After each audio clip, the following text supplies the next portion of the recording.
Go ahead and call the January 12th Planning and Zoning regular meeting to order. Please join me in the Pledge of Allegiance. I pledge allegiance to the flag of the United States of America and to the republic for which it stands, one nation, under God, indivisible, with liberty and justice for all.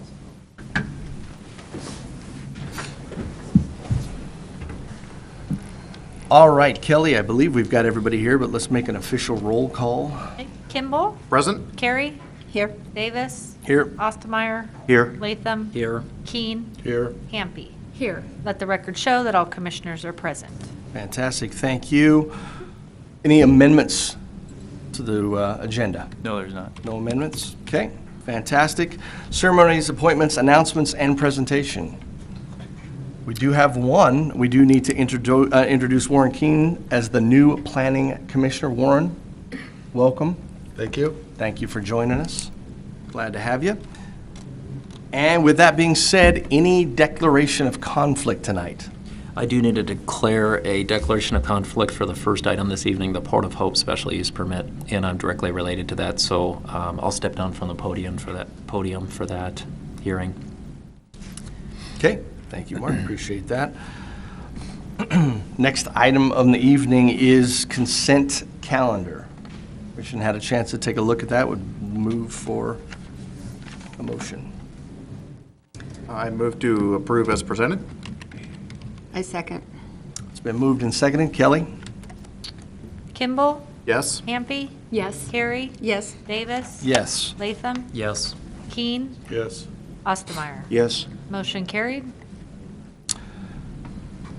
Two quick things just to be aware is that we do have two public hearings tonight, so if you would like to speak out in favor, against, or in neutral of any of those public hearings, please fill out the paperwork that is directly in the back, and you can turn that directly to Kelly so that when we start, we can go ahead and acknowledge those.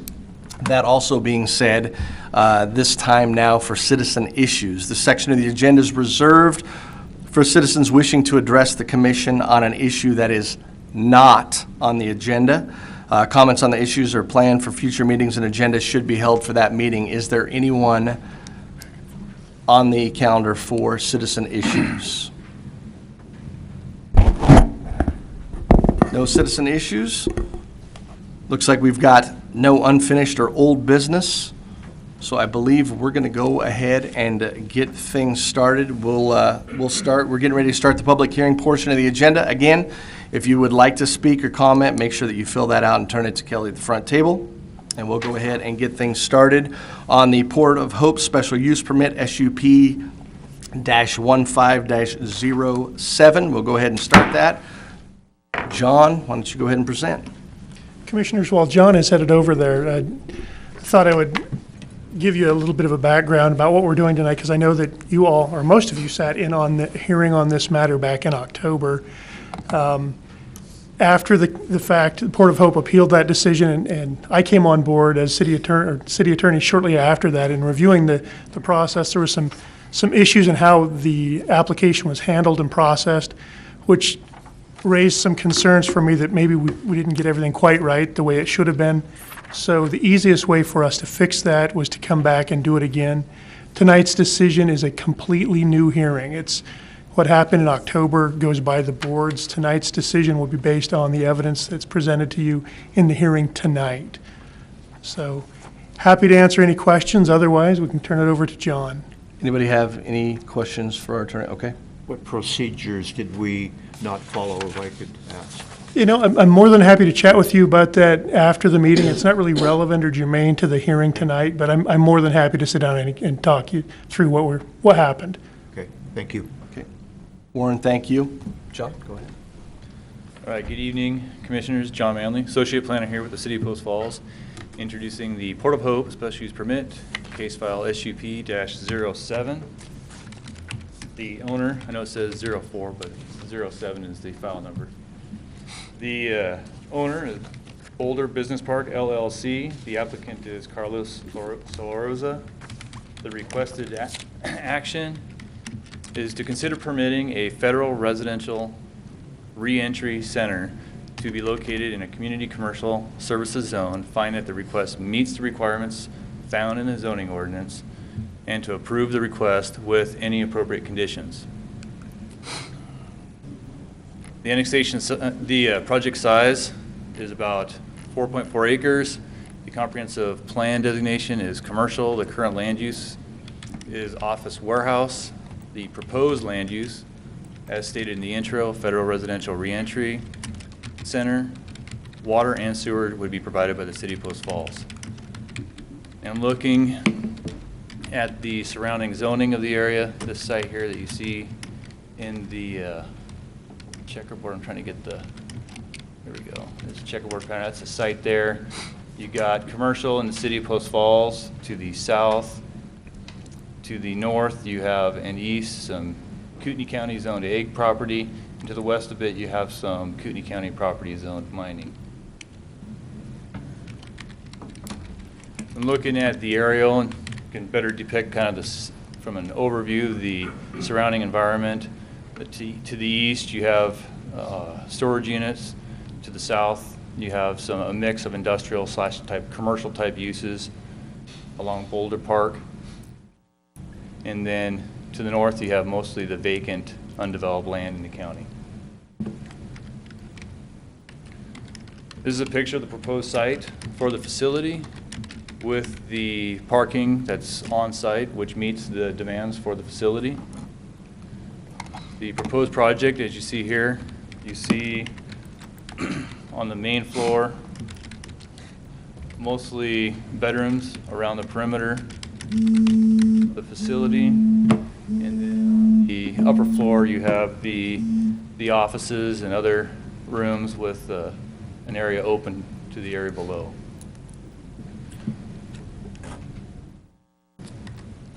Easterly, and looking at some of the surrounding environment, you see there's the storage units. There's a bit of a gap of the undeveloped area on that parcel to the storage units. Westerly, you see the other industrial type small businesses located adjacent. Southerly, looking down Boulder Park, you can see the series of businesses that have developed along the western side of Boulder Park. And on the southeasterly side, you can see there's some vacant, undeveloped lands. This is where the work release facility, the main function of this business is to enable the residents to go to work in the daytime or whatnot, and then be monitored as they return. And as a work release facility in the CCS zone here, you can see how it's permitted through a special use permit.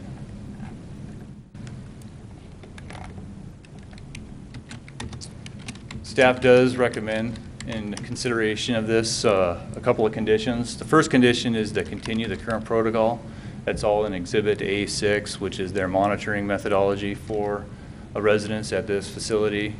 The first is the computerized software system, SafeKeep, continue the safety alerts when offenders are 1 minute late, implement the GPS Veritrax on all offenders, continue the breathalyzer process that they're doing, as well as offenders to receive the urinalysis test randomly. Also, any increase from the proposed 43-bed facility would require a new special use permit. So what you're permitting is what they're proposing today. Any future expansions in beds to their facility would require a new permit, special use permit. So at this time, this would conclude staff's introduction on the proposal. Do you have any questions for me? Questions for John? No. All right, thanks. Thank you, sir. Applicant presentation. Again, please come up, state your name, address. Good evening. My name is Carlos Solorza. I'm the director of the Port of Hope facility in Coeur d'Alene, 218 North 23rd Street in the city of Coeur d'Alene. If I could, what I'd like to do is I'd like to go into more detail about what it is that we do at the Port of Hope. He touched on it briefly. I'd just like to give you a lot more information that you can use to take into consideration, okay? Port of Hope, we're a federally contracted facility. We have a contract with the Federal Bureau of Prisons to operate a residential reentry center. We've been doing this for 18 years, and we're on our 4th contract with the Federal Bureau of Prisons. So we've been doing something right. The Bureau of Prisons keeps giving us the contract, so we're doing something right, okay? For those of you that do not know what a residential reentry center is, the center basically, it's a link between the institution and the community for offenders coming out of prison, okay? Offenders generally would come straight from the institution and into the community without the benefit of a residential reentry center, all right? What we do is we help facilitate the offender's successful reentry into the community, and I'll talk a little bit about how we do that in just a second. But with the programs that we offer, we foster personal growth, help them build confidence, help them realize that there's something other than criminal activity that they can do to be successful. We teach them responsibility, we teach them accountability. They learn structure. They're in a structured environment. They spend their time in a structured environment. They learn how to plan their lives through a structured environment, and they can take that with them when they release from custody, okay? The entire time they're with us, they are in the custody of the Federal Bureau of Prisons. They stay with us until their release date, okay? What do we do? How do we help them be successful? There's several programs that we offer. The first one is the basic one, what we're here for, is the Residential Reentry Center. Okay. We provide them with all the necessities. They live with us. They have a roof over their head. They're provided with items that they need, meals, bedding, everything that they need at our facility. There's also a home confinement component. Inmates can eventually transfer to home confinement. Okay. They're in a structured environment with us. At some point, they get to earn the right to go to home confinement. Once on home confinement, they get to rebuild the relationship with their families. They get rebonding with them. But they still fall under us. We still supervise them. They still have to report to us. They do everything they're supposed to do at the Residential Reentry Center. They just do it from home. Okay? It's the next step closer to being released. We offer employment education. This is one of our bigger components. We have a staff member, social services coordinator. She's basically the employment specialist, okay? Some of the inmates will come to us and they will have jobs secured from before they offended. Those that do not, those that come to us without employment, our social services coordinator steps in from the very beginning. She begins to meet with them. She works with them on building resumes. She works with them on interview skills. She works with them on how to dress for interviews. She does everything that she needs to do to ensure when they're out job searching, they're applying for positions that fall within their skill set, and they're given the tools to be successful in obtaining employment, okay? Once they are employed, she maintains contact with their employers. She checks in with them a couple of times a month just to make sure they're doing everything they're supposed to do. Are they showing up for work on time? If they're not showing up, she directs them to call us and tell us, hey, they're supposed to be at work, they're not here, do you know what's going on? So we maintain contact with the employers the entire time they're employed and the entire time that they're with us. Another component is our drug and alcohol counseling. Our treatment coordinator is here, our treatment counselor. A lot of the offenders that come to us, they take part in a program inside prison. It's a 500-hour drug and alcohol treatment program. Excuse me. By completing this program, it allows them to take a year off of their sentence, up to a year off of their sentence, and it also, they earn the right to come to the halfway house, okay? But to come to the halfway house, they are required to continue the treatment at our facility. So they've done their treatment in the institution. Now when they come to us as part of their transition back to the community, they continue the treatment with our counselor. They have to complete the treatment before they're released. Okay? There are 6 phases to the treatment. Once they're done, they're put on a modified schedule up until their release date. Okay? And then finally, we have life skill training. We have a program called Transitional Skills. It's a 9-week program that the inmates or the offenders that come to us that are not taking part in the TDAP program are required to complete TSP. They have to do one thing. They have to do the Transitional Skills program, or they have to do the drug treatment program, one or the other. They're required to complete them. It's a 9-week program, teaches them life skills. Excuse me. Some of the topics are how to deal with triggers, how to deal with, so folks that have had addiction issues, how do you deal with the triggers that come up in your life? How to deal with authority figures, time management skills, anger management, those type of things. Tools that they can use, that they can take with them once they're released from custody. Okay? The next thing I'd like to talk about is I guess I really need to clear this part up. Who can come to the Port of Hope? Who can come to our residential reentry center? Okay, we're a federally contracted facility. Okay, we only take federal inmates.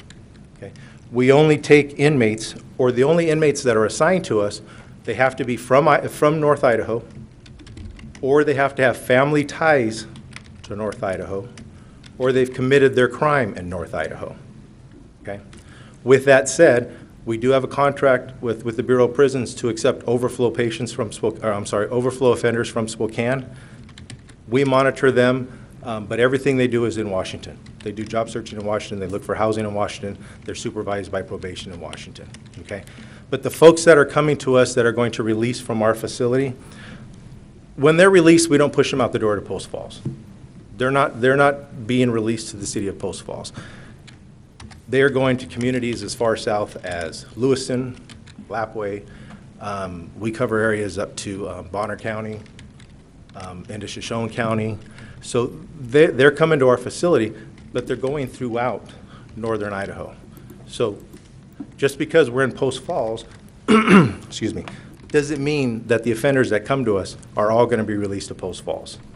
Some of them may be released to Post Falls. Some of them may have families to Post Falls. Some of them may decide they like Post Falls. And yes, they may move into Post Falls. But that doesn't mean that all of them that come through our facility are being released to Post Falls. They go out throughout northern Idaho.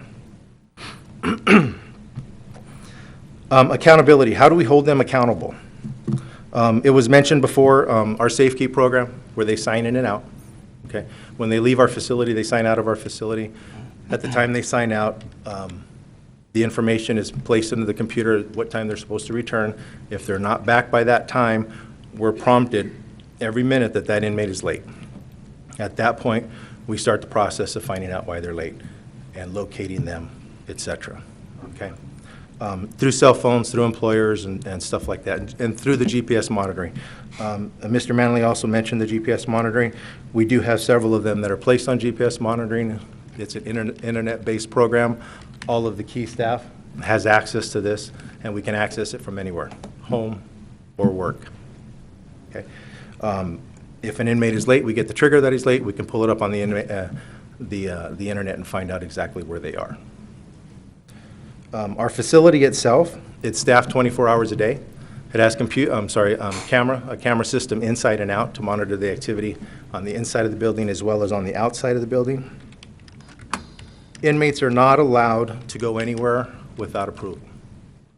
They turn in weekly itineraries. They turn in daily itineraries. The weekly and the daily itineraries are reviewed and approved by myself or staff. They cannot go anywhere. They cannot do anything without approval of a key staff member. Okay? We also verify this if it's employment.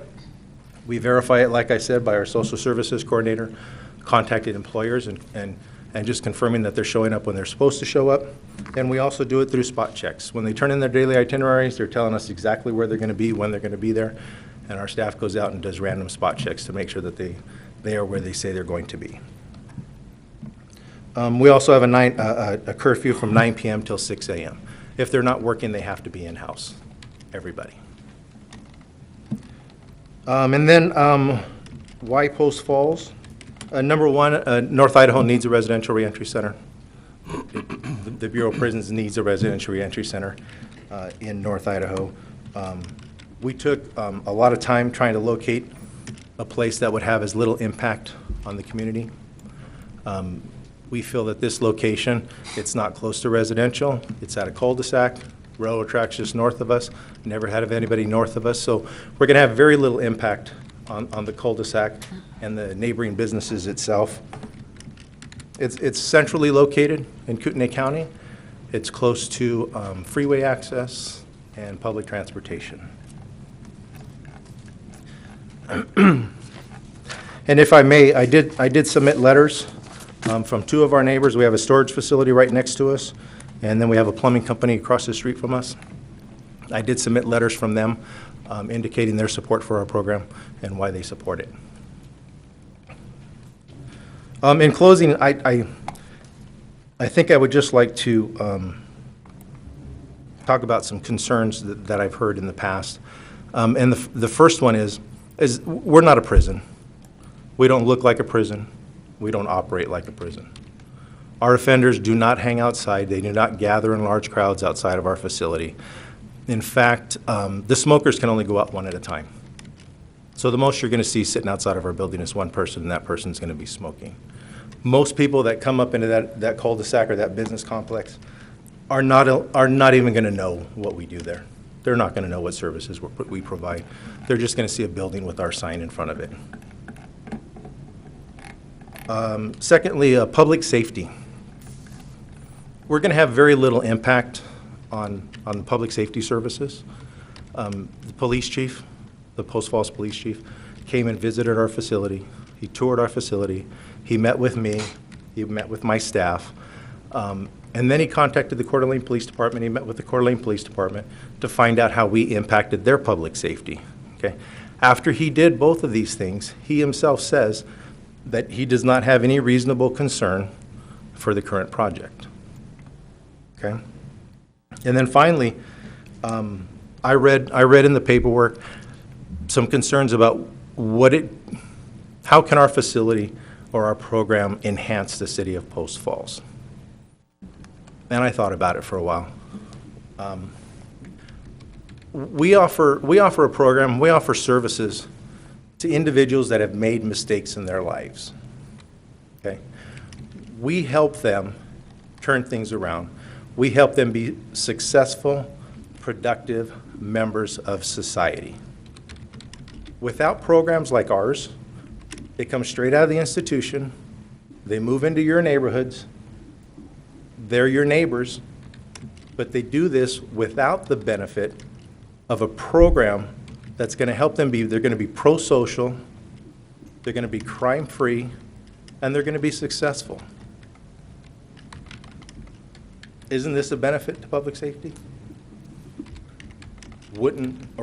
Doesn't programs like this enhance the city of Post Falls and surrounding communities? I think it does. And I know we all think it does. Okay. Thank you. Thank you for your time and your consideration. Any questions before? I have some questions. So is this an early release program? It's not early released because they're finishing their sentence at our location. Some of them earn the right to come to us with good conduct time. Like I said, if they completed the program. So is there certain criteria they've had to meet from the location they've been in before they are allowed or approved to come to your facility? Good behavior in the institution, or completing the drug and alcohol treatment program in the institution. And I know you mentioned signage. Is that at a minimal outside signage of where your location? The sign we have now is a double-sided sign that says Port of Hope Centers, Inc. with our logo. Yeah, so it's not a... No. Okay. And also, is this facility going to be co-ed or? Yes, it is. It's co-ed?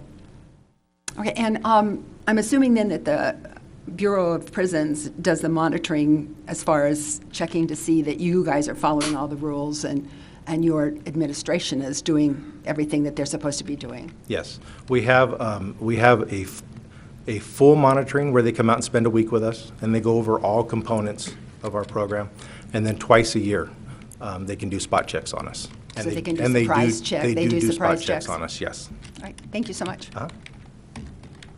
Any other questions? I do. Yes. Can you please explain the release planning process?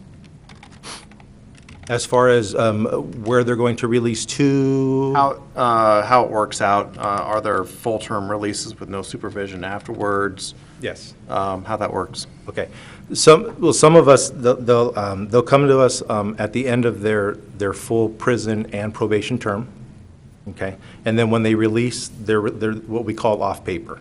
That means they're released and they have no supervision. Most come to us with some type of supervision required. Most of them for several years, 3 to 5 years, sometimes longer. Okay. Are you also asking about finding housing or just that aspect of it? Finding housing, medical needs, inmates that have medical medication, follow-up, how does that happen? Okay. As soon as they're out of the institution? Okay, the release, as far as the release planning goes, as far as finding housing goes, if they come to us and they don't have a plan, some folks have a plan, they'll stay with parents, grandparents, relatives. So they'll have that plan coming to us and we'll know that when they arrive. Others that do not, the first step with them is employment. Once they're hired, then we work with them on opening a savings account and budgeting skills and saving skills. Once they have saved enough money to secure a place to live, and if they're near their home confinement date, then we allow them to search for housing. Most of them are apartments or duplexes or something like that. And then once they've done that, we start them on a pass process. They go on a 24-hour pass where they're away from our facility for 24 hours, and they go on a 48-hour pass where they're away from our facility for 48 hours. When they show us that they can follow the rules and do what's necessary, then we submit for home confinement, and then that's when they take the next step to home confinement. Okay, and with regards to the home confinement, can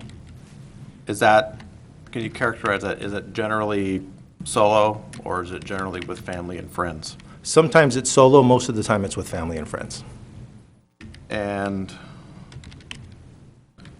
do you have any numbers or statistics with regards to the rate of recidivism or rearrest rate of those who have left your facility or facilities like yours? I personally do not.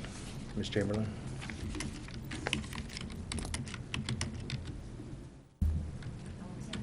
No, it's hard to say based on the numbers that have come through. Yeah. Can you give us a ballpark? Or I cannot, but we do have a probation officer here. She might be able to. Please. Actually, we'll have you just step up, state your name and address, and go ahead. Thank you. My name is Jackie Hall. My address is 6450 North Mineral Drive, Coeur d'Alene, Idaho. I work for the U.S. Probation Office, and our recidivism rate, federal, for the full federal system, is 23%. Okay. Thank you.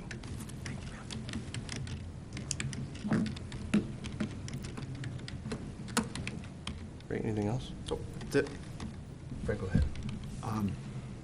So you have some type of educational program in place in regards to going through when they come in to when they get out. They have knowledge of budget, handling their finances, probably some type of education regarding who you associate with, is a life choice too. So you go through all of these types of programs. Yes. And after they go through that, is there some indication that you're comfortable with it? They've paid attention and they'll be able to apply that, so there's less opportunity for them to get in, and have some bad decisions in the future? Yes. Yes, we do. Part of that is part of the transitional skills program. Okay. And one of the components is surrounding yourselves with positive role models and how to do that and how to get rid of the negative influences in your life. Okay. Part of that is financial responsibility, budgeting skills. We do monitor their budgeting. We do monitor what they spend their money on. They're required to turn in their bank statement once a month. They're also required to turn in a budget once a month. And then that's all stuff that we go over with them. If we find that they're slipping in some areas, then our case managers work with them on making better choices and making better decisions when it comes to spending their money. Thank you. Any others? I just had two super quick questions. One of them is just a clarification. Within the staff report, it says no more than 46 residents, but I did notice, I believe in your report, it says a minimum of 21, not to exceed 43. Do we know, is it 43, 46? 43 is a good number. Okay. And the other question with that is it possible for the Federal Bureau of Prisons to come in and say, I know we said 43, but we're now moving that to 65? I suppose it's possible, but that would require a contract modification, and they would have to meet with us first. And if you set that as a condition, then that's one of the things that we would have to tell them, is that we would have to come to you first. Okay. Excellent. All right. Thank you very much, sir. Thank you. I believe, John, we're at the staff report. So the planning division reviewed the application, and for a special use permit, they may be presented, conditionally approved, or denied by the Planning and Zoning Commission upon the following. And there's 4 main criteria points when looking at a special use permit. And so the first one is implementation of a special use will or will not conform to the purposes of the applicable zoning district. We looked at the zoning in the area. It seems a reasonable location. It may meet the intent of the CCS through the issuance of a special use permit. You saw that at CCS. It specifically called out work release facilities. Secondly, whether the proposed use constitutes an allowable special use as established by this chapter for the zoning district involved and complies with all other applicable laws, ordinances, regulations of the city and the state. Obviously, they'll be required to meet all pertinent federal and state requirements. Whether the proposed use will or will not be compatible with the health, safety, and welfare of the public or the land uses in the vicinity of the proposal. We looked at the proposal as not modifying any of the present uses in the area, and it would be compatible with the surrounding environment. Also, in light of the Post Falls Police comments, that's Exhibit S5 within your staff report, you saw how they didn't express concern with the proposal. And then lastly, whether the proposed use will or will not comply with the goals and policies found within the comprehensive plan. Federal residential reentry facilities or similar, they're not specifically called out in the comprehensive plan. So this one really isn't really very applicable for this particular proposal. So those would be the 4 criteria that you'd have to review the proposal on whether to approve or to deny the request, and whether or not there's a direct violation to one of these criteria sets. Additionally, you've seen within Exhibit S4, that was in your staff report, the Coeur d'Alene Police Department, their review of what has occurred in Coeur d'Alene. In Exhibit S3, you saw the standard operating procedures. The engineering division commented on it in regards to infrastructure, that the proposal would not adversely impact any of the adjoining transportation systems. And in regards to the water reclamation, the existing facility is connected to the city's water reclamation facility. And site-specific matters would be handled as part of the permit process.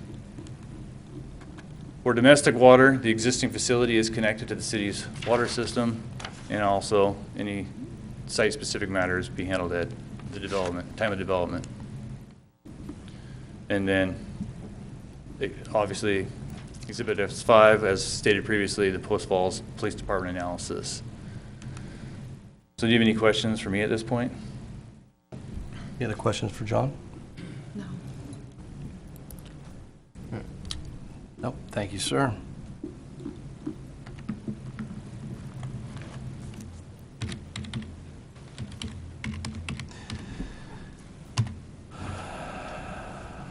All right. Testimony. Kelly, do we have any testimony in favor? We do.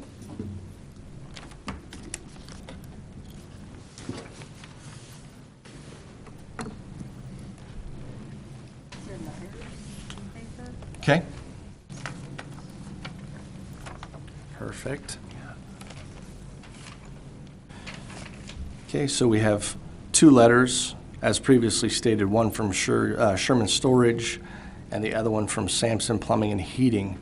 Warren, am I required to read these letters, or? Yeah, please do. Okay, perfect. Glad I brought my reading glasses. First letter to whom may concern, we here at Sampson Plumbing and Heating, also formerly Shannon Plumbing and Heating, are located at 2301 East Coeur d'Alene Avenue, across the street from the Port of Hope, located at 218 North 23rd Street. Port of Hope has been located across from us for over 25 years. During this time, we have never had a single issue with them. They keep their grounds and buildings well maintained with no disturbances of any kind. Also, their security cameras, there are security cameras and 24/7 staffing add security to the area and neighborhood. We know this to be true, as there was a homeless camp on state land just north of our property, and while they were there, we had no break-ins or theft to our shop vehicle due to the presence of Port of Hope. We have found the staff to be always friendly, have no issues with the people who are housed there. We have had the Port of Hope as neighbors again for over 25 years. We feel this is a great location for them, being on the edge of town, ease of access, and a positive impact they have had on the community. Why change something that is not broke? Sincerely, Rob Thomas and Tim Shannon. So that is the first one. Second one, to whom it may concern, I would like to take this opportunity to share our relationship with Port of Hope. They've operated a facility located directly behind the storage buildings for several years now, during which time we have never once had any issue either with employees or residents of Port of Hope. In fact, we work together to keep an eye on things around the area. I would say that I have the advantage, since they are there during the nights and can call me if they notice or hear anything out of sorts. Port of Hope runs a very tight and respected facility. Sincerely, Sean Smith, Management. So duly noted those two letters in support from the businesses. And we have three that are in favor. All three wish to speak. So I will call your name. If you will again come up to the podium, state your name, address, and you can speak out. First person is Nick. Is it Nick Bax? Box. I was close. I apologize.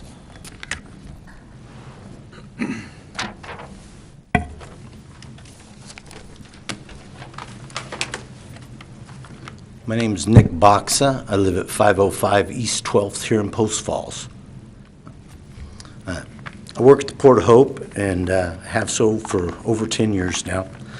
My job is to provide drug and alcohol treatment to the chemically dependent criminal offender. This has been my specialized field for over 23 years. I provide treatment to your sons, daughters, brothers, sisters, mothers, fathers, sometimes your grandchildren. I provide, many of them made poor decisions that left them behaving in a manner that, while under the influence, had put them in direct conflict with the laws of our state and our nation. Their mistakes have consequences that require the intervention of the criminal justice system in the form of diversions, suspended sentences, fines, incarceration, parole, or probation. Their mistakes place a burden on our community and country. It's increased our insurance premiums, loss of property, cost of litigation, monetary loss, traumatic stress, sometimes even cost life. Many of your sons, daughters, fathers, mothers, siblings, they've made mistakes like this, and they fight to reprove themselves as to be capable of change and with remorse for the wrongdoings. The single best approach for them to demonstrate that remorse and change is to show, for even they know that talking the talk is a lot different from walking the walk. Some of the classes have age ranges from 19 to 72 years of age. All are made fully aware that failure to change and repeating the behavior will bring stronger consequences. Over a third of our population will not respond to the intervention, and change is unlikely until, again, we up those consequences even more, many of those consequences which we deliver right at the facility. Still, they are our sons and our daughters, our fathers and our mothers, and so we don't cast them off so quickly, and another chance is given with stronger accountability. Some of them are termed as relapse prone. It takes multiple interventions and treatment before lasting change is elicited. There is no other provider like the Port of Hope in North Idaho. None. A provider with a full range of care, including residential reentry treatment of offenders from prison, many who have completed a year-long treatment process in the institution just to get a chance to be at our facility. We provide structured living that limits the risk of relapse. How many opportunities should we give, our brothers and our sisters and our family? I mean, do we give them 1 chance, 2, 7? We all get afraid of terms like violent offenders or drug addicts or sex offenders, and for good cause. I would never suggest that any of us minimize the potential damage of the likes of such who go unchecked, untreated, and without a recovery network. There will always be the urge to hide these embarrassments. Ironically, in my field, hiding the problem oftentimes is more damaging than the shining of the light of day on it. How enlightening would it be for a city to include in their vision for a beautiful, safe city that promotes a high quality of life, even for those who have made mistakes, and strive to change and demonstrate their redeemability? Not everyone will agree with my views, but I will not assist them by at least not having to express them. I will continue providing treatment for your sons, daughters, fathers, mothers, and siblings, no matter how many times it takes. Thank you very much. Next individual that wishes to speak in favor of, and I will remind you, I apologize, I did not make that initial comment, that it is 3 minutes, that time lot. But the next individual is Tom Madison that wishes to speak.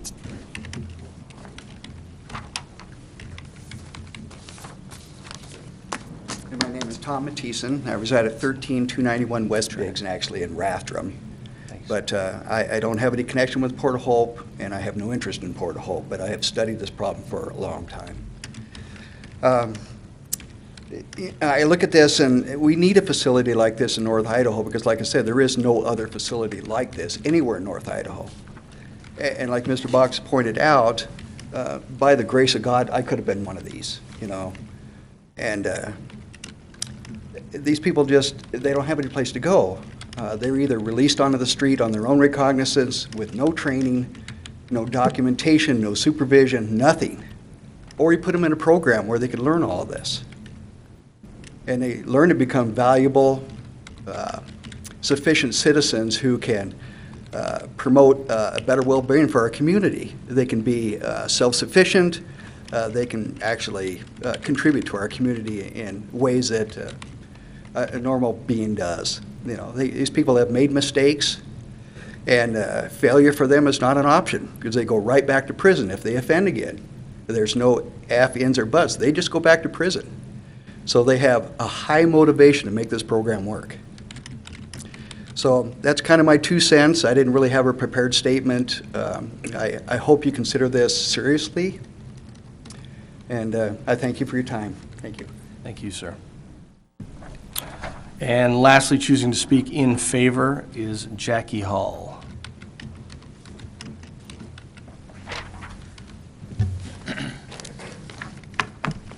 My name is Jackie Hall. I'm at 6450 North Mineral Drive, Coeur d'Alene, Idaho, 83815. Thank you for letting me have this opportunity to speak to you about the Residential Reentry Center. And sometimes I'll use RRC. That's my lingo for the Residential Reentry Center. And Mr. Kimball, I hope to address some of the questions that you asked earlier.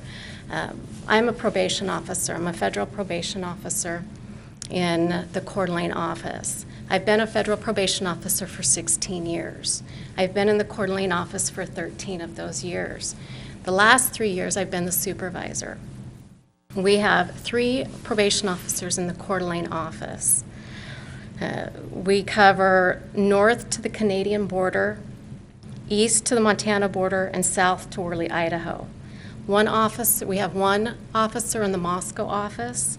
He covers Plummer, Moscow, Lewiston, the Nez Perce Reservation, Orfino, St. Mary's, and those outerlying small towns in that area. For U.S. probation officers, the use of a reentry center and reentry services translates to success. One thing we know for certain is that 95% of the prison population will release. Just like paying taxes, we know it's for certain. How do we help these releasees be successful? To us as probation officers, it's utilizing the reentry center. This is where they learn job skills, participate in counseling, learn to budget and save their money, secure employment, and secure housing. They're held accountable for their actions and frequently drug tested at the RRC. Each time they return to the facility after being gone, they're tested for alcohol. Without the RRC, the inmates are released directly to the street. They're homeless. The homeless shelter has limited space and certain criteria for individuals who can stay at their facility. So essentially, those individuals that release to this community excuse me, without reentry services have less of a chance to be successful and more of a chance to commit crimes in our community. When they're at the RRC, their activities in the community are monitored, and there are expectations that they need to meet. Again, accountability is a big part to this program. There are numerous individuals involved that are overseeing their progress. Counselors, case managers, probation officers. Several of us are part of this process to help them integrate into our community successfully. An important fact to consider is that these individuals are releasing here regardless. The individuals that transition to North Idaho, they live here, they're part of this community, they've gone to school here, they're not coming from another state. And I see is my time up? It is. Go ahead and, you can go ahead and wrap up. Okay, thank you. They aren't from other states. They're from North Idaho, Plummer, Lewiston. They're from here. They're coming back to their homes. We're trying to find the best and easiest way to help them be successful, and that's utilizing the services of the RRC. Do you have any questions? I do. Okay. Mrs. Hall, in your 16 years as a probation officer, have you found that there is a significant decrease in recidivism from inmates released from a program like this, from an RRC, versus straight from an incarceration facility? Yes. There's a huge difference. The first 6 months of being released into the community are very important. When somebody releases out into the community without reentry services, they don't have the job skill training, they don't have housing options set up. It makes it very difficult for them to release to the community and just walk into our lobby and say, here I am. It makes it so much easier for them to release with these services. And it helps them be more successful because they're more stable when they begin supervision. Okay, so to quote you before, there was a 23% nationwide. Would you say that it is significantly less than that for 23% rate of recidivism for nationwide releases? Would you say that it's significantly less than that for patients or inmates released out of an RRC? I would like to say yes, that's the case, but I can't say that definitively. Okay. Okay. Thank you. Thank you very Thank much. Kelly, continuing testimony, do we have anyone neutral? We do not. Okay, opposed? We do. Chairman Davis, if I might, while we're changing here, I wanted to comment briefly on the Coeur d'Alene Police Department statistics. In case anybody who was opposed wanted to comment on that. I actually worked for Coeur d'Alene when this was prepared, so it's not exactly, when you look at it, it's not self-explanatory what you're looking at, so I wanted to give you an idea of what you're looking at. a couple of years ago, while I was working for the city of Coeur d'Alene, the question came up, does the Port of Hope essentially draw crime to the area surrounding it? What's the impact on those folks who have businesses or live in close proximity to their facility? So we asked the crime analysis at the Coeur d'Alene Police Department to take a look at that question. They looked back over a 6-year period of time, and they drew a circle around the Port of Hope facility, a one-third mile radius, and pulled all reports for police activity in that area over that 6-year period of time. And that's what you see reflected on the report. These are not crimes that are related or calls for services that are related back to Port of Hope. This is just essentially what happened in that 6-year period in that one-third radius circle in Coeur d'Alene. So you'll notice as you go down it, a number of the calls are for, we had, looks like over that 6-year period of time, 8 people were arrested on outstanding warrants. So they just happened to be picked up in that location.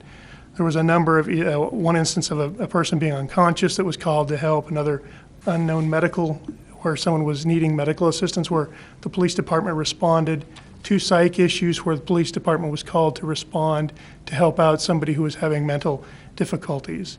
4 DUIs over that period of time.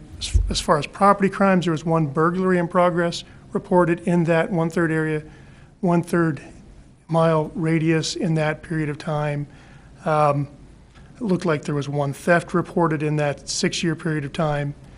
Given that, the police department largely concluded there really was no impact. These statistics could have been mirrored anywhere else in the community. It didn't really have any impact. So that way, hopefully, that's out there if somebody wants to comment on now. I know what's in the report. Excellent. I appreciate the clarification. Okay, testimonies. We have 4 individuals that are in opposition but choose not to speak. I'll go ahead and read those. Is it Michael Rady? I just purchased property on Boulder Court Avenue, building a shop at this time, electrical contracting, and do not feel good about this. Traffic on Boulder Court, and then also theft and property values. So against. Also, in opposition, Leonard Bones, there is no comment, but in opposition. And then we have Hillary Mann, says, we own an alcohol serving establishment at the entrance of Boulder Court. If the Port of Hope is approved, I would have ongoing safety concerns for myself and our patrons. I often work evenings, and the idea of residents of Port of Hope coming and going concern me. We choose this location for its proximity to the freeway, upstanding businesses around us, and continued growth of this area. We would not have located our business on Boulder Court if the Port of Hope was already established there, and we believe new businesses will avoid this area if this facility is approved, and I'm concerned our customers may do the same. We have Dan, Beckus? I do not feel that this is an appropriate location due to limited access to public transportation and ease of access to interstate traffic for the people who are potential flight risk. I believe this is a good thing. It's just not a good location. And lastly, choosing not to speak but in opposition is Danielle Beckus. As part of an owner of a new business on Boulder Court, I strongly disagree with allowing the special use permit. It would have never picked this location if we had known the facility like this could be an option. Personally, I do not feel this would be a safe environment for my customers, co-owners, or future employees. Those are 4 that chose not to speak in opposition. We have 2 that do wish to speak and that are in opposition. Again, 3 minutes. If you could come to the podium, state your name and address. But again, Suzanne Spreen. Susan Spreen.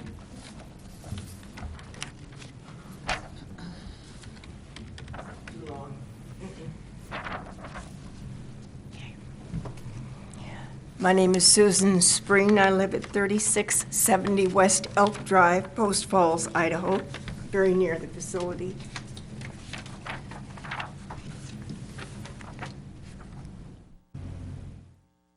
As you can see by the map, which you might want to increase a little bit.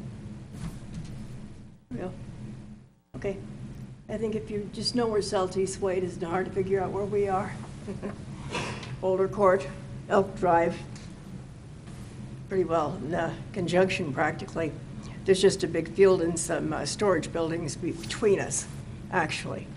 Our street has a very big mixture of old and young. In my end, we're the olders, and the rest are pretty well throughout. And I was very concerned about those coming and going. I should come back to the speaker, microphone, excuse me. I was concerned with the coming and the going as they are released in the morning. They go out. They could go out a certain time, come back at a certain time. But I'm very encouraged by the letters from Coeur d'Alene businesses that are near the Port of Hope and Coeur d'Alene. I heard a whole lot more information tonight that I did not have before. So I am mollified. I can't think of another word for it. Encouraged. I guess my remaining problem is that I'm going to be selling my house this year, and I don't know if I can sell it if you're right next to something like that, because my street's not the best in town. We got all the backyard mechanics in the world on my street, and I thought if I sold my house, I'd be lucky. I'd just start in there. I might have a real albatross going here. I really support the Port of Hope. I really do. Thank you. Thank you very much. And last to speak is Joan. Joan, are you here? John Wood. Joan Wood? Oh, is it John? John. I'm just butchering names tonight. I apologize, John. Good job. My name's John Wood. I reside at 865 North Coles Loop, Post Falls. First of all, can we find out on the record why the last meeting was invalid? Is there a reason that we can't disclose that on record? It's simply not relevant to tonight's proceedings. It's procedural in nature. It just doesn't have any bearing on making this decision tonight. And the commission's decision tonight has to be based on the evidence generated tonight at this hearing, and so that's... So it's just on a personal basis, we come see you afterwards? I can talk to you about some of it I'm not at liberty to talk about. Okay, we'll deal with that later. All right, well, I just want to comment, first of all the people that are for this, they don't live in Post Falls, and they have nothing to lose here in Post Falls, but I'm sure glad they spent their more than 3 minutes to tell us how great this program is. And I'm sure it's a good program, but it sure doesn't do me any good. I own the storage complex right next door to where this is. I have 400 units. I'm selling safety and security for my clients, and the last thing I need is, oh, that's right, it's not called a prison, but I guess we can call it the Comfort Inn for prisoners. Let's just call it that because we can sugarcoat it. Because it's a prison. These people are still under the custody of the federal government. So prison, that's what I call it. It's not a hotel. Whether these people, well, 1 in 4 is going to come back and reoffend. Now we have all these 1 in 4 that are exposed to my complex right next door to it. Not to mention the people that they hang out with, because they're all America's finest too. You know, they go back to these people, they hang with these people, they tell these people where they've been, and now they can say, oh, here's 400 units right next door. Well, you know, we know that place pretty well because we got to live there for a year or whatever. Forgot to mention, as far as the zoning and all that, you know, all you talked about was industrial. We did have a comment that there's a bar down at the end of the street.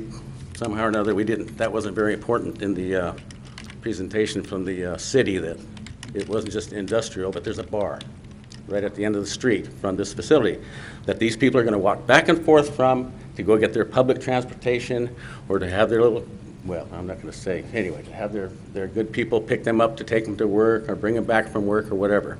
So I just think the influx of bad people into this area, maybe there's a need for the program, but when I bought in this area, I had no anticipation of competing with prisoners to get my clientele to come to a safe and secure place to store their goods. The 30 grand a year that I pay this county and to this city with very little impact on this city, less than what this impact will have with this facility, I think deserves some kind of consideration. Thank you. Any questions? No questions. Thank you, Mr. Wood.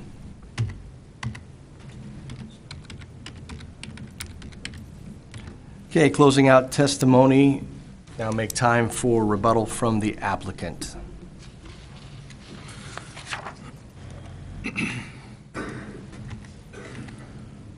Thank you. I'll try to address all of the concerns. The alcohol establishment concern, being down the street. Let me address the second one first, the lack of or ease of public transportation. We will provide transportation. We'll provide the transportation to where public transportation is. Post Falls does not have any bus stops in the area, so we will either have to take them to Riverstone or to the nearest bus stop. Okay, there won't be any foot traffic coming in and out of our facility because there's nowhere close for them to go, unless they're going to job search at an area that's within walking distance. For the most part, they're going to be given public transportation. Okay. With that said, where our current location is right now, the access to public transportation is on Sherman Avenue. It's at 12th and Sherman. It's right in front of the Idaho liquor store.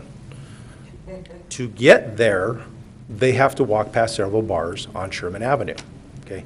We have never had any issues with the bars. We've never had any safety concerns with these bars. Like we said earlier, when they come back to our facility, they're given a blood alcohol test.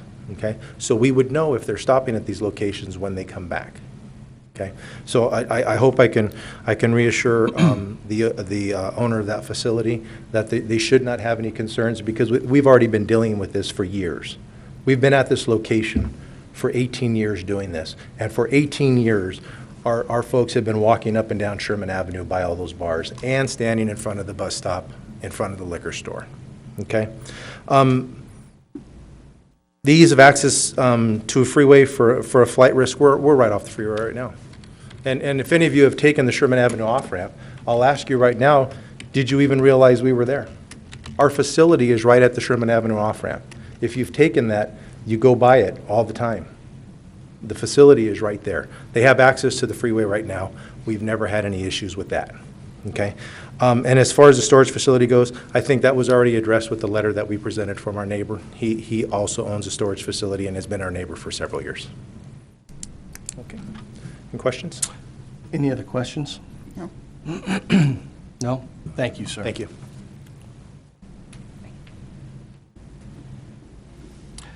Questions for the staff? This is your last chance after we close the public hearing. No more questions. So any questions for the staff at this time? No. No? Okay, then we're going to go ahead and close the public hearing. Discussion. Warren, since you're new, we'll start down at the other end and go from there. Nancy, we'll let you start. I got a lot more information tonight than I had previous, and there was a lot more information given to us to review than there was at any other time. So I feel like I think it's a good program. I'm still a little bit concerned with the businesses close by and the impact it may have on sales as far as property goes in that area, since there are quite a few parcels, it looks like, that are still vacant. I feel more comfortable, but those are my main concerns. Okay. Good. Again, we received a lot more information, more detailed information. I think there's a lot of positive things about it.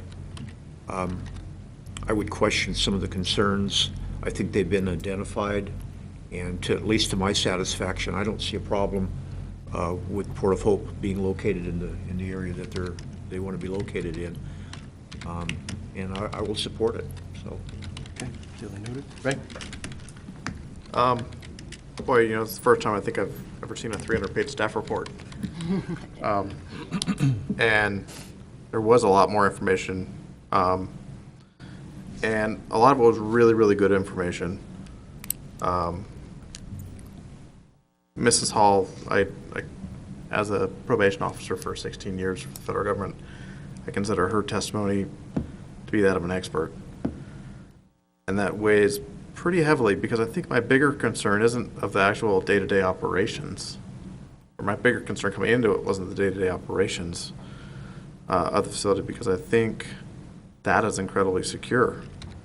But it has to do with the funneling of inmates into our community from federal prison. And hearing that having a program like this benefits those prisoners or releasees, as it would be, and lowers the rearrest rate, it gives me some comfort, because I do know that I'm sure they're going to come back to this area anyway. So I came into this public hearing pretty skeptical, and right now it seems as if it's a program that probably should be supported. Okay. Big Joe. I kind of agree with just about everything everybody has said. I think it's a necessary thing, and it does give somebody the best opportunity and the most chance to rectify a mistake that they've made. And but I would like to see an added condition that it be limited to the 43 beds that it now has on there. Can we add? Yeah, and that's actually within the Conditions. Within the conditions, there are two Is it- conditions. One of them does state 46, but we can obviously change that to say 43. And that it cannot be raised, even with asking, I mean, how could we do that? So that, because he said that the Bureau of Prisons could come and say, hey, we'd like 50. Well, the way Like it's, they'd have to come back and reapply. the new special use permit would have to be They have to- requested in Okay. order to do one additional bed. Okay, great. All right, thank you. Warren? Thank you. I think the past is probably the best predictor of the future. I appreciate all of the Coeur d'Alene Police Department work and evaluation, and Chief Haug's evaluation as well. And if Port of Hope can be such a good neighbor in Coeur d'Alene, I think that they can be just as good a neighbor in Post Falls. Okay. And I would say to think that offenders without this program are not released into our area would be naive. I think we need to understand that. I do think that both the businesses that spoke in favor, having a history and a relationship that seemed to be very, very smooth, weighed very, very heavily. And I think that there's obviously way more information this time around to be able to move forward with. So I think it is a fantastic program. Obviously, safety is a concern, particularly with the individuals that are living in that area. But it is a good program, no question. So at this point, I would entertain a motion. I move to recommend approval of the Port of Hope Special Use Permit, SUP-15-07, adopting the findings and conclusions and conditions contained in the staff report.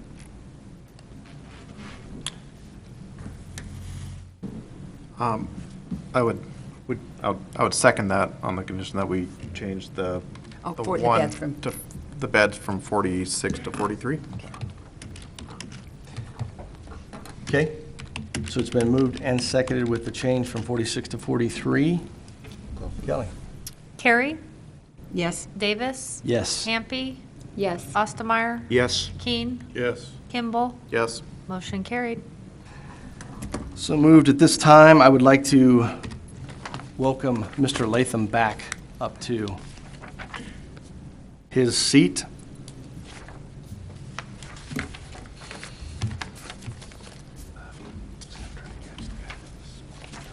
And move on to the next public hearing this evening. We'll go ahead and open that up. Title 18A, Text Amendment, TA-16-01. Jon Manley to present.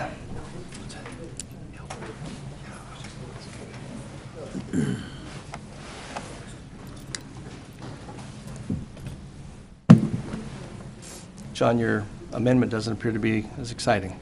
No. Apologies. It's kind of surprising. All right.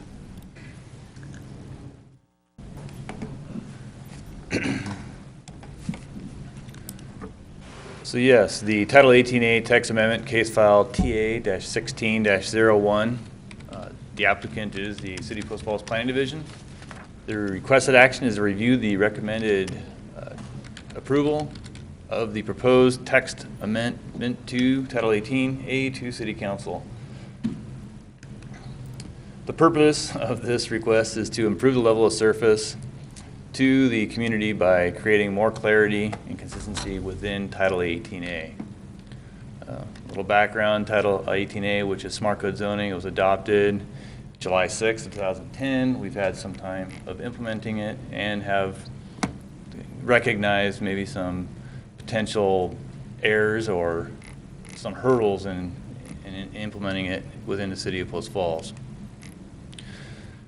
The proposed changes within the text, the first one is probably the most important one, that is making SmartCode zoning district discretionary rather than mandatory. What I mean by that is currently all annexations are required to come in as SmartCode zoning.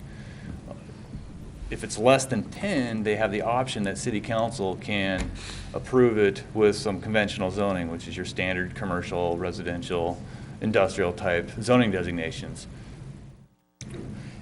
But if it's larger than 10, they're required to come up with a neighborhood plan, come in as SmartCode, and at times you have developers who that's not what they do. They're not into doing SmartCode type development, and so they being mandated to do SmartCode for individuals who that's not what they do may not be in the city's best interest. So giving them an option gives some flexibility in the code. You're not getting rid of the option. You can still do SmartCode for annexations, but it allows for someone who specializes in other types of development to come in as well. Also for neighborhood plans, currently we don't require a phasing plan or kind of a staging plan of how they're going to develop. That's typical with most development. You get to know kind of how it's going to develop. So that's what we're adding to the neighborhood plans. There's also some clarifying language pertaining to visibility triangles located at a rear lane or a rear alley. Title 10, it deals with visibility at intersections of public roads.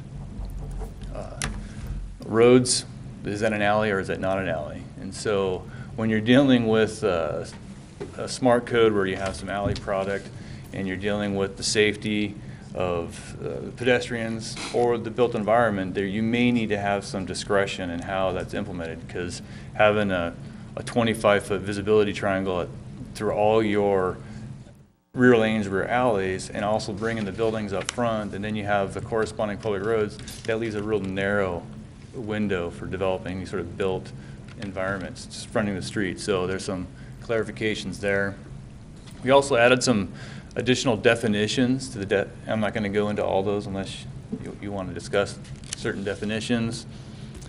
And there's also within the text some language dealing with clarifying the zoning administrator or designee making decisions within the Title 18A SmartCode. So not a whole lot of changes, but that's basically the nutshell of what the text was being presented to you within the staff report. So I don't know if you have any questions for me regarding the proposed text amendments. Any questions? No. Please. So I think about 16 months ago, we had a workshop with the city council, and one of the discussions that took place is about the SmartCode and the ordinances. Is this a result of that type of meeting that we have that you've been working on? Kind of not. I mean, this is we discussed a lot of potential ordinances at those workshops. Okay. This right here is, the big one is really the first one.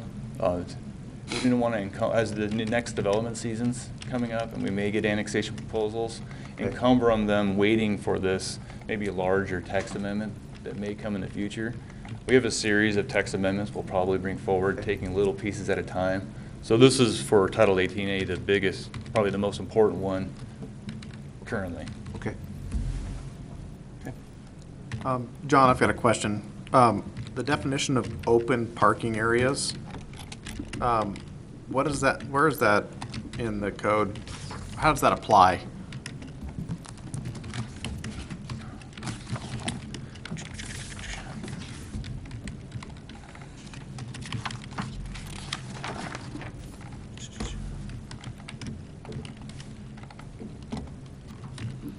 So what that's, to me, off-street, as it's defined as off-street residential parking or commercial parking lots. So it would be any open parking area that's not on the street side.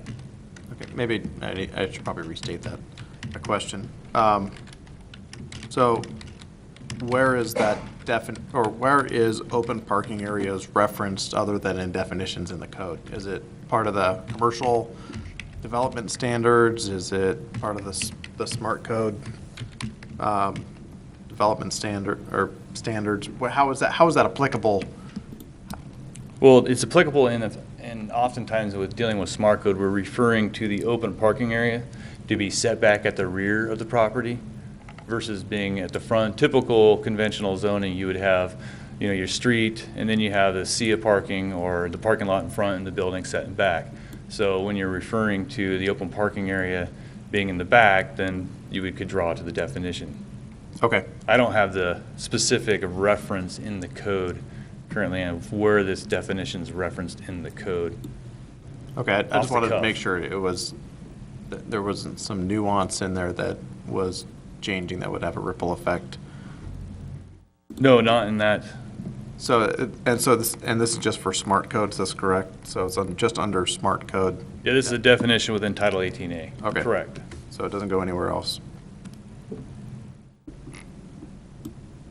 Okay, any other questions for John? I have a couple. So you've scratched off the DRC and put designee or zoning administrator. Is that the designee? I guess what's the definition of that? Is that the DRC or is that taking a place of the DRC? The DRC basically is the zoning administrator or designee would be taking the place of the DRC at that point. The purpose of that is some decisions the zoning administrator can make, and it may expedite decisions that actually meet the code. And so right now, the DRC is made up of representatives from the Public Services Department. Some of the decisions may or may not be germane to all departments. The zoning administrator oftenly would confer with applicable decisions, like if it's an engineering-related matter and potentially a wastewater matter, probably currently we would talk to either Rob Paulus or Bill Melvin with engineering and probably John Beecham. So they're still involved. They're not like excluded. So with it. designee is a little bit of a looser term for... For example, currently I often operate in the zoning administrator's role, but if for some reason I'm on an FMLA leave, for whatever reason, they may assign somebody else within public services to operate as a designee for making or acting as the zoning administrator. It doesn't confine it to just one position. It gives, currently, Russ Knoll, the public services director, has more or less appointed me as the zoning administrator. Okay. So he would then designate somebody else. I was confused reading through this because in some cases the DRC is scratched off, in some cases it's still in there, and I didn't know if that's something that was going away or... No, where it's not scratched out, we would still It would get, still be applicable. still get the representatives of Okay. from the Public Services Department to make decisions on that matter. And then as far as the smart code in general on the zoning map, that would be for all annexed areas. So anything that's already labeled as smart code designation stays the way it is with any of these proposed changes, unless of course there's a zone change or something. Unless there's some other amendment process. Yeah, okay. I've discussed that with Warren a little bit going forward, how We'd that, have to go through a zone change to go from a smart code designation to a CCS or something like that, let's just say. it may be tricky if it's part of a neighborhood plan. That's what we discussed, and I don't know if we've ferreted all that out at this current time, how to get through a neighborhood plan that's approved with a certain percentage of smart code zones to going to a conventional zoning. Gotcha.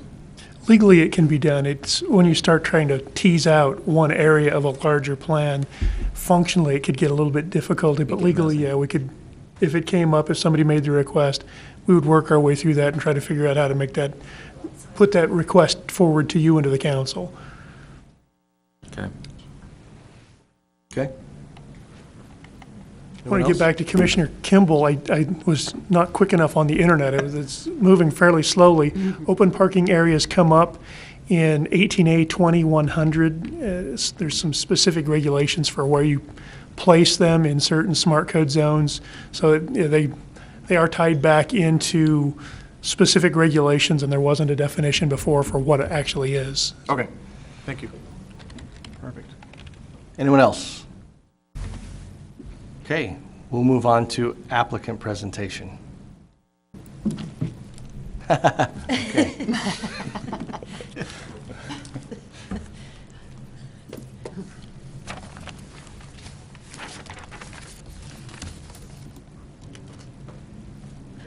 That was it. Appreciate that.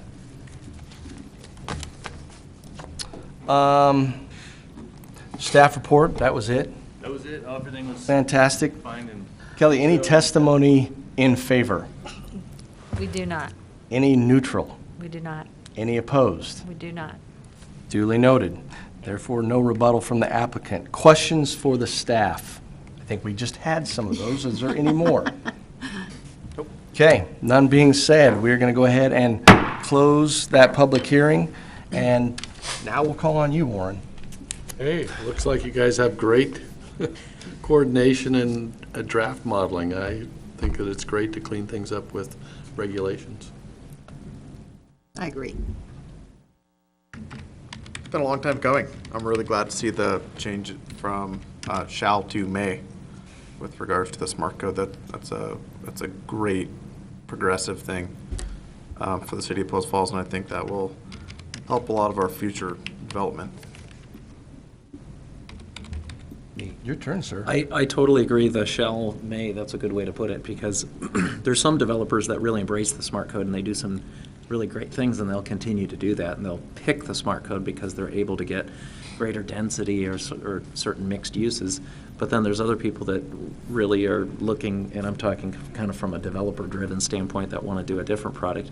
But I think that also works well for the community and the city too, because that just opens the door for more variety. And I've kind of tended to see the smart code has some very nice things going on, but yet opening it up to a wider variety is a good thing, definitely. I think it's good, and I think you'll see people going both options. I don't think it'll be all one way or the other. Providing options for developers and people, I think, is more than appropriate, and I support it. I'm all for it. Excellent. I agree. It's helping set these folks up for success. So that being said, I guess I would entertain a motion at this time.